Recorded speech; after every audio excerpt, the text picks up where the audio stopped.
Faith is a presupposition for living in the truth.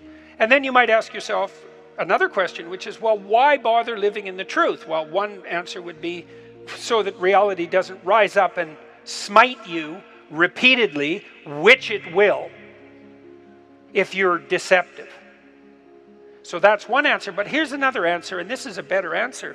People ask themselves all the time, what's the purpose of life? And there's a variety of answers to that. There's no purpose. We're just atoms on a dust mote at the edge of a rather reprehensible corner of the cosmos, and we exist for a moment and we're out, and that's that.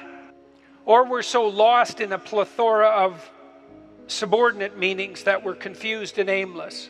Or we want to be hedonistically happy, and I would say that's really the offer that's on the table in our culture most of the time. It's like, well, I just want to be happy. And people will say that to you. It's a slogan. It's the most common slogan of our time, I would say, and it's such a preposterous slogan. It's like, what do you mean just? You just want to be happy. That's all. That's all you want. That absolute impossibility. You want bliss unending no matter what you do, and that's all you want. It's not exactly a small ask, let's say, because it's the same thing as asking to dwell permanently in paradise. It's something like that. So it's not that likely. And then it also isn't true. That isn't what you want.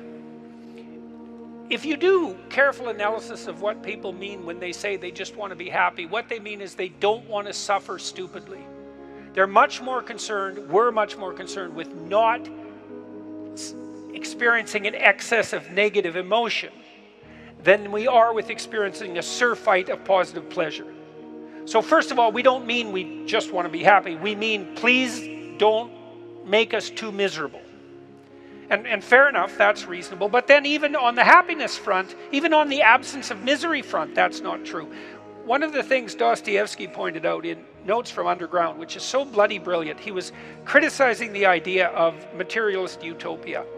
He said something like, well, imagine we made our materialist utopian dreams come true, and everybody had enough to eat all the cakes they wanted and enough to drink and nothing to do, he said, but busy themselves with the continuation of the species. And we were so pleased that we emitted nothing but bubbles of bliss. He said, human beings were so damn ungrateful that the first thing we do is take a stick and smash up all that comfortable prosperity just so that something unexpected and provocative could happen. And that's very smart. You know, that's hearkening in some sense back to the story of the Garden of Eden and the proclivity of human beings to eat the forbidden fruit. It's like it isn't obvious at all that we want happiness. It isn't even obvious that we want absence of misery.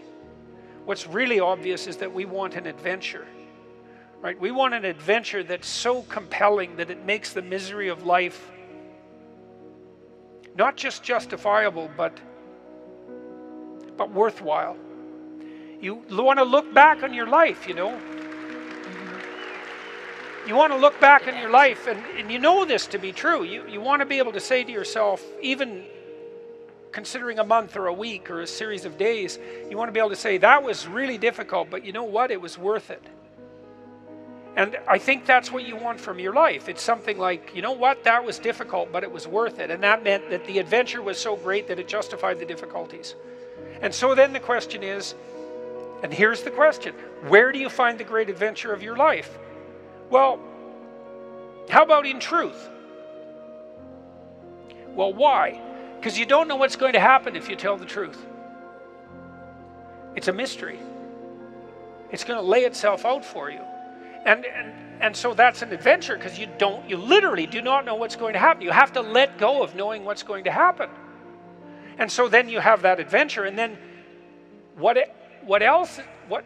is also the case is that it's you that's having the adventure. Right? Because if what you're doing is living in truth, that's you. That truth is you. And so that means that whatever happens when you tell the truth is your adventure. And then you think, well, I'm using deception. It's like, well, maybe you are, but maybe deception is using you. And then maybe it's the spirit of deception that's having the adventure of your life. And then you might ask yourself, well, why are you so miserable and unhappy? And the answer would be, well, the spirit of deception is having the adventure of your life.